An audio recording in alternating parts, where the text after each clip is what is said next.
The year was 2157, when humanity finally cracked the code of faster-than-light travel. It was a moment that changed everything. The whole world watched as the first starship, the Earth Star, took off from Cape Canaveral. Its mission: to reach out and touch the stars.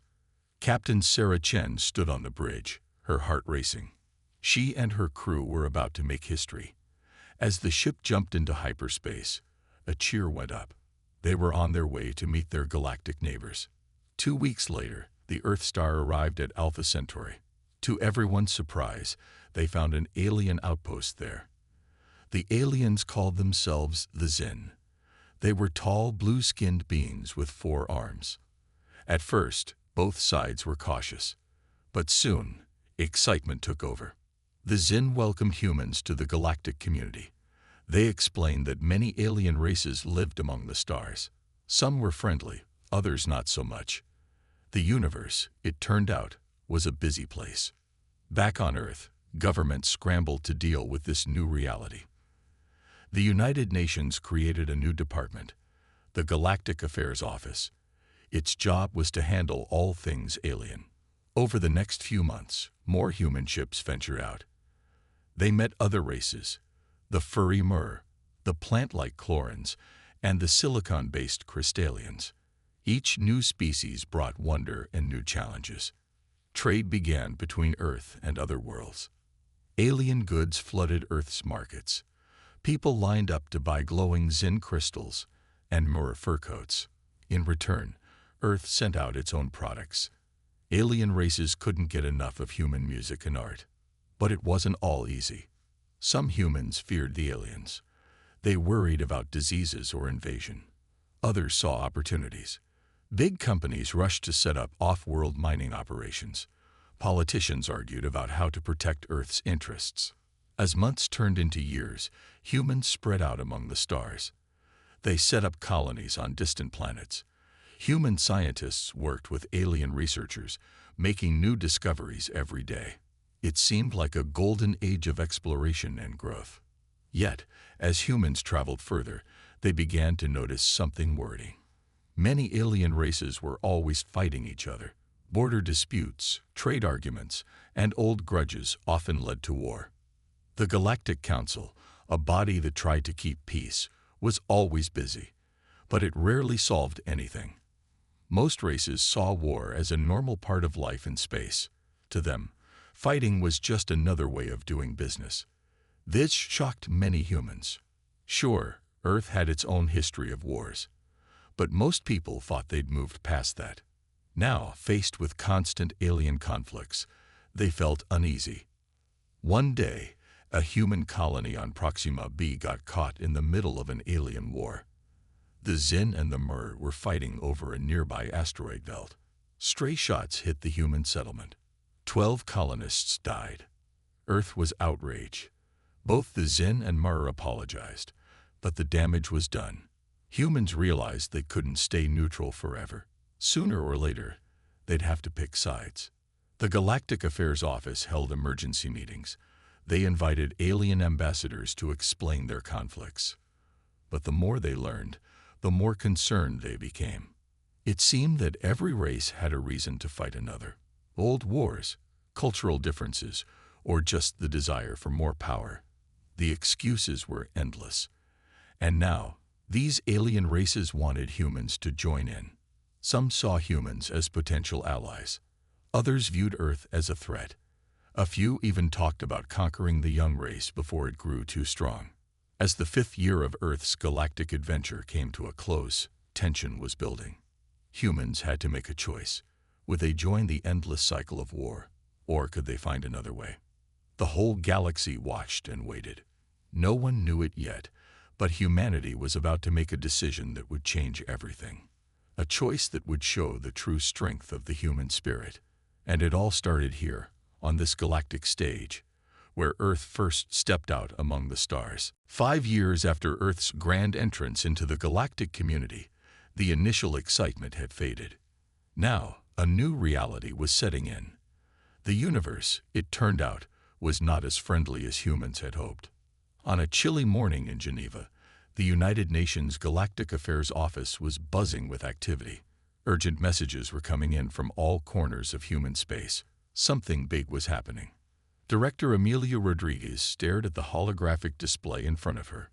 A massive alien fleet was on the move. It belonged to the Krax Empire, one of the most powerful forces in the galaxy.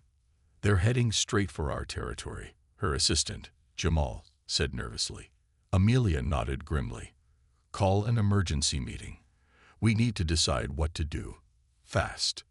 Within hours, world leaders and top officials gathered in the UN's secure bunker. The mood was tense as Amelia explained the situation. "The Krax Empire has issued an ultimatum," she said. "They demand Earth's allegiance in the coming galactic war. If we refuse, they threaten to remove us from the equation." A murmur of fear and anger rippled through the room. The Chinese president stood up. "What exactly do they want from us?" Amelia sighed. "Soldiers, mostly. They want us to join their military. They've seen how quickly we've adapted to space travel. They think we'd make good fighters." The room erupted in debate. Some argued for immediate surrender, fearing the Krax's superior technology. Others called for a fight, saying humanity should never bow to threats. As the argument raged on, more reports came in. Other alien races were reaching out to Earth too. The Xin, old friends of humanity, begged for help against the Krax. The Mer offered a defensive alliance. Even the distant Chlorans sent messages of support. It seemed the whole galaxy was choosing sides, and everyone wanted to know where Earth stood. Back in space, human colonies were on high alert. On Mars Base 1, Colonel Yuki Tanaka watched the sky nervously. Her team had spent the last year building up the colony's defenses. Now she wondered if it would be enough. "Any word from Earth?" she asked her second-in-command. "Not yet, ma'am," he replied. "But we've got company coming." A small fleet of Xin ships appeared on their scanners. They were asking for permission to land. They claimed to have vital information about the Krax's plans. Colonel Tanaka hesitated. Letting them in could be risky. But turning away potential allies might be even worse. After a moment's thought, she gave the order to let them land. As tensions rose across human space, an unexpected problem emerged back on Earth. People were divided on what to do. Protests broke out in major cities. Some demanded war, waving signs that said, "Humanity, fight back." Others called for peace at any cost. In London, a group of students staged a sit-in at Trafalgar Square. Their leader, a young woman named Zora, spoke passionately to the crowd.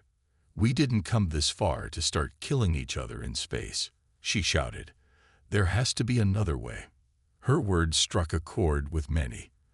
The peace movement grew, putting pressure on world leaders to find a nonviolent solution. Meanwhile, in a secret lab in Tokyo, Dr. Hiroshi Nakamura worked frantically. He and his team were developing new technologies that might give humanity an edge. Improved shields, faster ships, even weapons that could disable other craft without destroying them. "We're not looking for a fight," he told his team. "But we need to be ready for anything." As the days passed, the Krax fleet drew closer. Earth's leaders struggled to come up with a plan. Traditional allies were split. The US wanted to fight. Europe called for diplomacy. Russia and China were building up their forces, preparing for the worst. Just when it seemed like no agreement could be reached, an unexpected message arrived. It came from a race humans had never met before. They called themselves the Guardians. The Guardians claimed to be an ancient, powerful species. They had watched the galaxy for millennia, rarely interfering. But now, they said, something important was about to happen. They wanted to meet with Earth's leaders. "The choice you make now will shape the future of the galaxy," the message said. "Choose wisely." As the world held its breath, Earth's top officials prepared for the meeting. They knew that whatever they decided would change the course of human history forever. The galaxy watched and waited, wondering what these newcomers would do. The stage was set for humanity's boldest decision yet. The world waited with bated breath as Earth's leaders met with the mysterious Guardians. The meeting took place on a neutral space station orbiting Jupiter. Security was tight, and information was scarce. Inside the station, President Elena Vega of the United Earth government faced the Guardians. They were tall, ethereal beings that seemed to glow with an inner light. Their voices echoed in the minds of all present. "You stand at a crossroads," the lead Guardian said. "Your choice will ripple across the cosmos."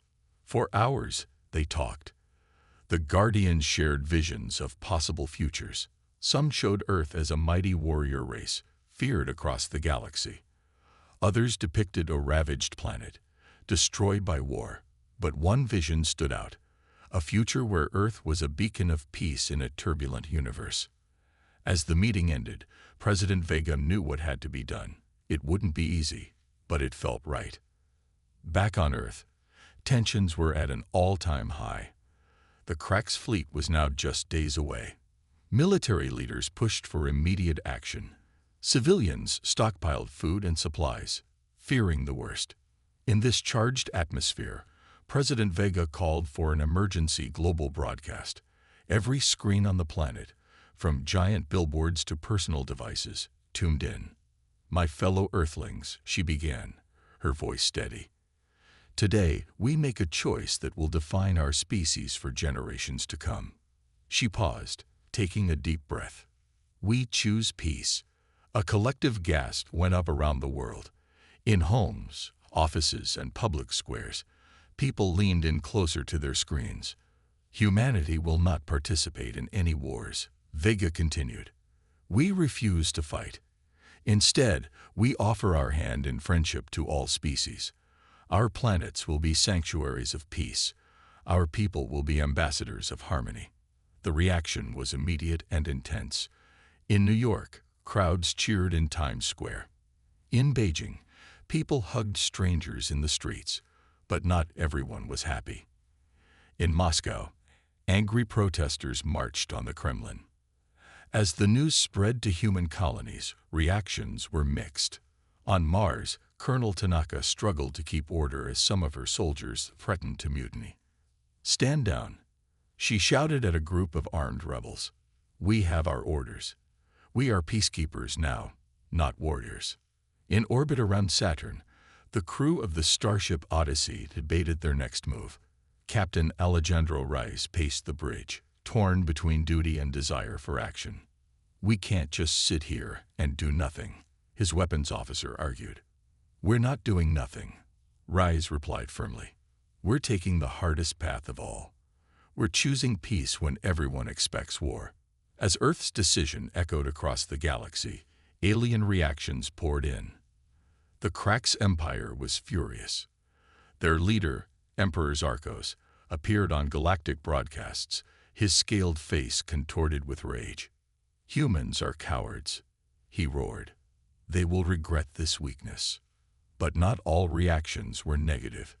The peace-loving Chlorans praised Earth's bravery. The Xin, while surprised, offered support. Even some Krax citizens secretly applauded the human choice. On Earth, governments scrambled to adapt to the new policy. Military budgets were redirected to science, healthcare, and diplomacy. Soldiers were retrained as peacekeepers and aid workers. It was a massive undertaking, filled with challenges and setbacks. Dr. Nakamura and his team in Tokyo shifted their focus. Instead of weapons, they now worked on shields and medical technology.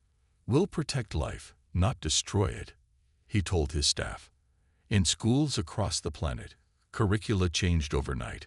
Children learned about conflict resolution and interspecies cooperation.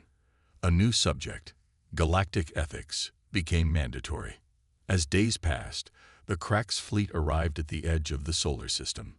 Everyone held their breath, wondering if Earth's bold gambit would pay off. To everyone's surprise, the massive ships came to a halt. Emperor Zarkos demanded to speak with Earth's leaders. In a tense video call, he glared at President Vega. "What game are you playing, human? Do you think this trick will save you?" Vega met his gaze calmly. "This is no trick, Emperor. This is who we choose to be. We invite you to join us in peace."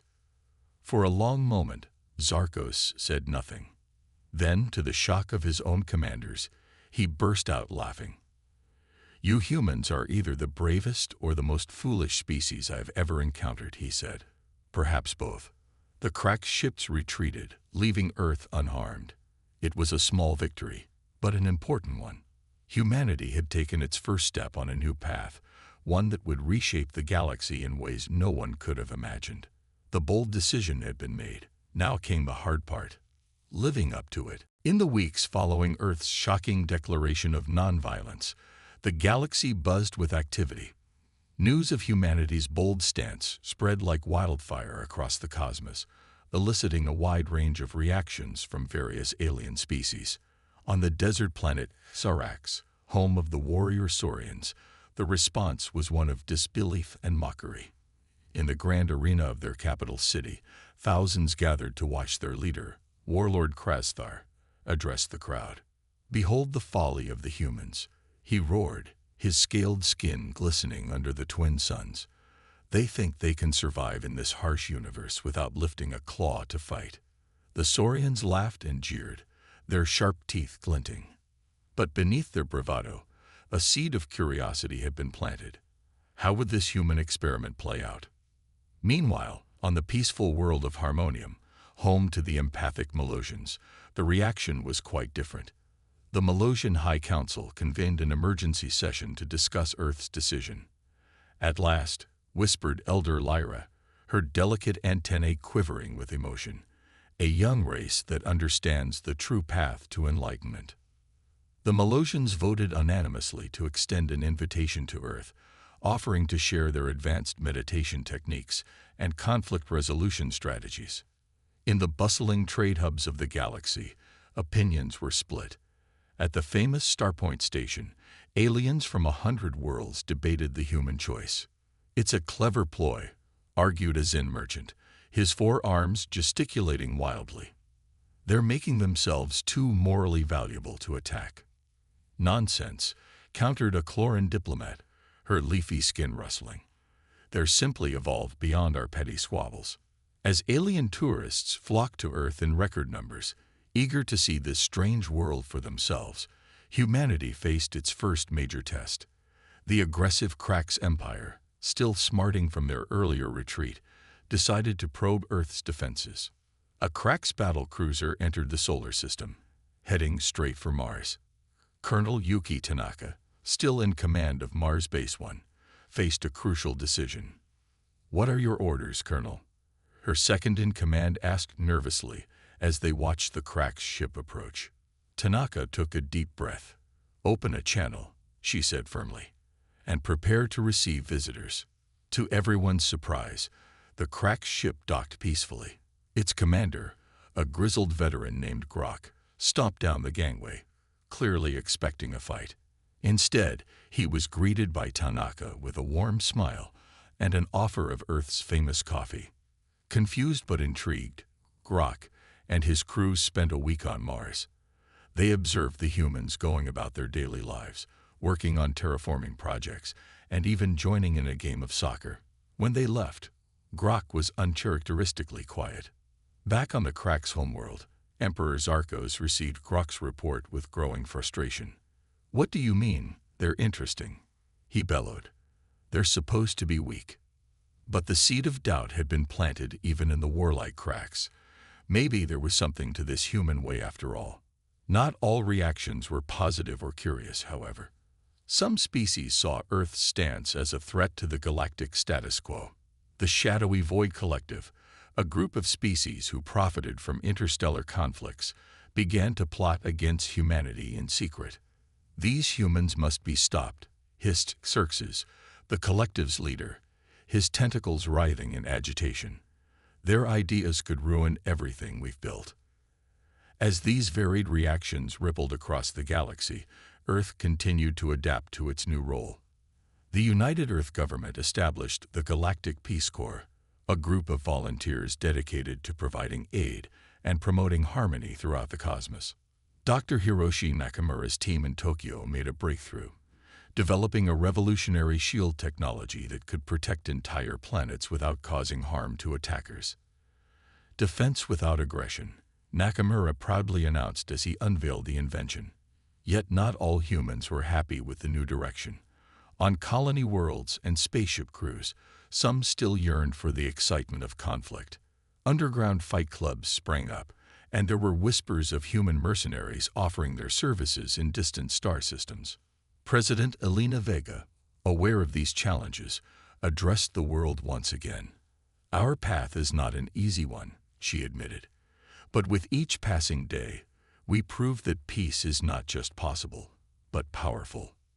As the first year of Earth's great experiment drew to a close, the galaxy watched with bated breath.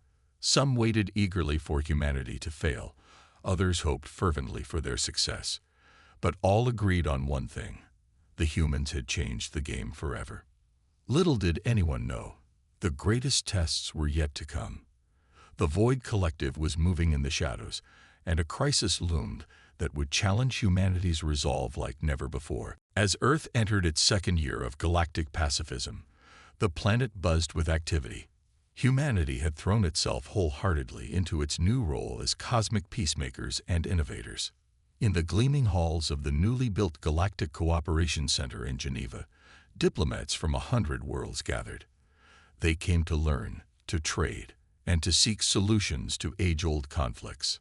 Dr. Amina Okafor, Earth's chief diplomat, moved through the crowd with grace. Her dark skin contrasted beautifully with her shimmering white robe, a symbol of Earth's commitment to peace. "Welcome, friends," she said, addressing the diverse group. "Today we discuss not what divides us, but what unites us." The aliens listened, fascinated. Many had come skeptical, but found themselves drawn in by the humans' warmth and wisdom. Meanwhile, in orbit above Earth, the International Space University had opened its doors to students from across the galaxy. Here, the brightest minds from 1,000 worlds came to share knowledge and break down barriers. Professor John Wei, a renowned expert in xenobiology, stood before a class of eager alien students. "Today," he said with a smile, "we'll learn how understanding our biological differences can bring us closer together." In his audience, a young Krax named Zork listened intently. Back home, he would have been training for war. Here, he dreamed of curing diseases that plagued multiple species. But it wasn't just in classrooms that humanity made its mark. All across the galaxy, human ingenuity and compassion were changing lives. On the drought-stricken world of Eridus, human engineers worked tirelessly alongside local scientists. They were implementing new water reclamation technology, turning a dying planet green again. Sarah Rodriguez, lead engineer on the project, wiped sweat from her brow as she adjusted a solar panel. "It's not easy," she admitted to her Eridusan colleague, "but seeing your world come back to life makes it all worth it." The Eridusan, a tall, gaunt being, placed a grateful hand on Sarah's shoulder. No words were needed. In another corner of the galaxy, human doctors had joined the fight against a terrible plague that had been ravaging the Zin colonies. Dr. Jamal Mbeki led the team, working day and night in mobile clinics. "We're close to a breakthrough," he told a worried Zin mother as he treated her child. "Humanity stands with you in this fight." His words spread hope through the suffering colonies. The Zin, once wary of humans, now welcomed them as heroes. Back on Earth, the changes were just as profound. Cities were transformed as alien architecture blended with human designs. In the streets of Tokyo, neon signs in a dozen alien languages advertised exotic goods from across the stars. In a small cafe in Nairobi, a group of human and alien friends chatted over coffee.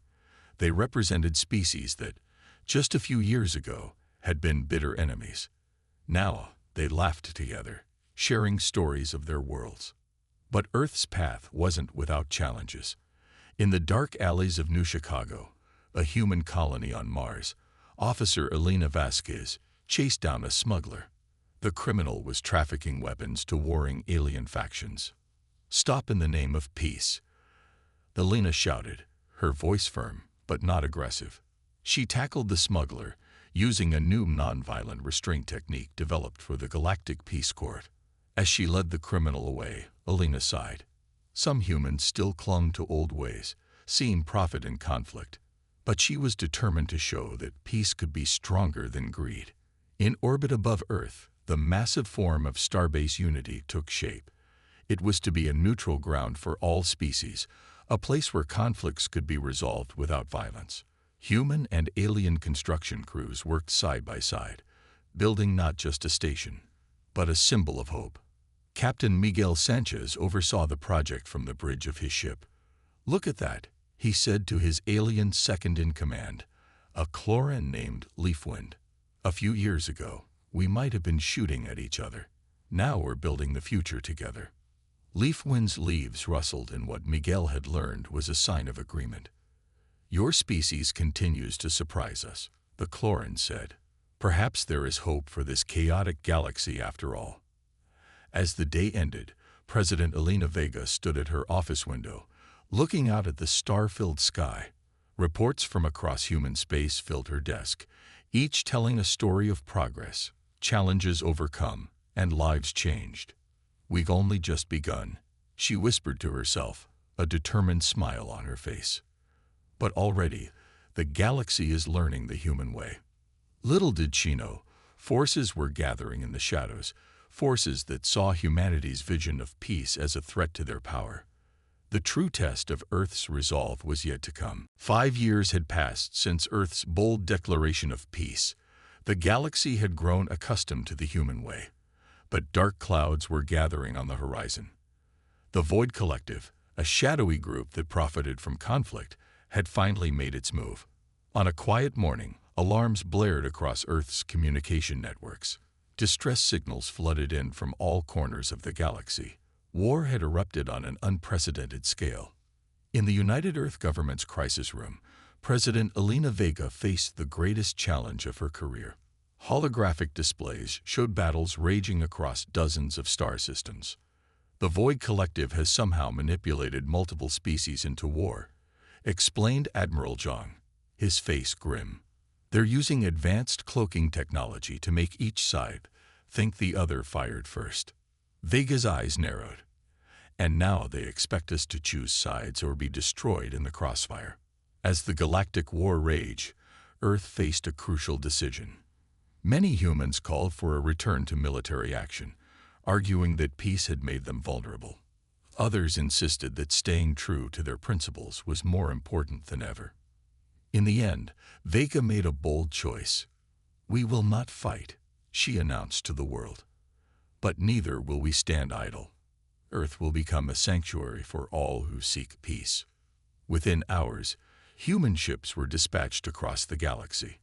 But instead of weapons, they carried supplies, medical teams, and diplomats. Their mission: to save lives and seek truth. On the war-torn world of Nexus Prime, Dr. Jamal Mbeki led a team of human doctors treating wounded from all sides of the conflict.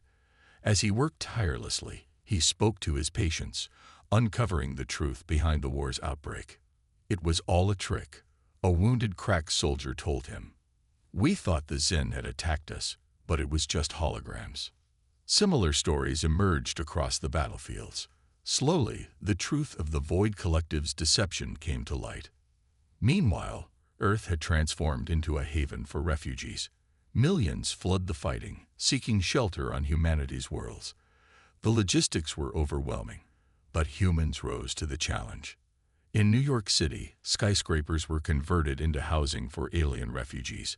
Central Park became a makeshift hospital. Humans opened their homes and hearts to those in need. Sarah Chen, once captain of the first human starship, now coordinated the refugee efforts. "We're all in this together," she told a group of scared alien children. "Human or not, you're safe here." As Earth became a beacon of hope, the tide of war began to turn. More and more aliens laid down their arms, inspired by humanity's example. On the front lines, the Galactic Peace Corps faced its greatest test. Unarmed human volunteers stood between warring factions, negotiating ceasefires and exposing the Void Collective's lies. Zara, the former student protester, now led a Peace Corps team on the battlefields of Arcturus. "We are not here to take sides," she shouted over the sound of battle. "We are here to reveal the truth." Her words, broadcast across the galaxy, struck a chord. One by one, alien leaders began to question the war's purpose. Back on Earth, Dr. Hiroshi Nakamura and his team worked frantically to adapt their planetary shield technology. "If we can block the Void Collective's holographic signals," he explained to President Vega, "we can stop the fighting without firing a shot." As the war reached its peak, humanity unveiled its secret weapon, the truth. Using Nakamura's modified shields, they exposed the Void Collective's deceptions across the galaxy. Alien races, realizing they had been manipulated, turned their anger on the true enemy. The Void Collective's hidden bases were discovered and dismantled.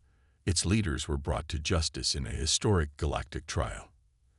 As the dust settled, the galaxy looked to Earth with new eyes. Humanity had faced the ultimate test and emerged stronger than ever, not through force of arms, but through the power of peace. In the ruins of a battlefield on a distant world, a human peacekeeper named Miguel stood with aliens from a dozen worlds. Together, they planted a tree, a symbol of new beginnings. "We've all lost much," Miguel said, his voice thick with emotion. "But together, we've gained something greater: understanding, unity, hope." As news of the war's end spread, celebrations erupted across Earth and its colonies. Humans and aliens danced together in the streets, marveling at how close they'd come to destruction and how bright the future now seemed. President Vega addressed the galaxy, her words broadcast to countless worlds. "Today marks not just the end of a war, but the beginning of a new era. Together, we've proven that peace is not just a dream. It's the strongest force in the universe." The galaxy had been forever changed, and humanity, once a newcomer to the cosmic stage, had become its brightest hope for the future. 10 years had passed since the Great Galactic War. The universe had changed dramatically, and at the center of this transformation stood Earth and its colonies. Humanity's bold decision to choose peace had reshaped galactic politics and culture in ways no one could have imagined. On a clear day in New Geneva, the capital of the United Galactic Council, representatives from 1,000 worlds gathered. The gleaming city, with its mix of human and alien architecture, symbolized the new era of cooperation. Ambassador Zara, once a student protester and later a Peace Corps leader, now represented Earth in the council.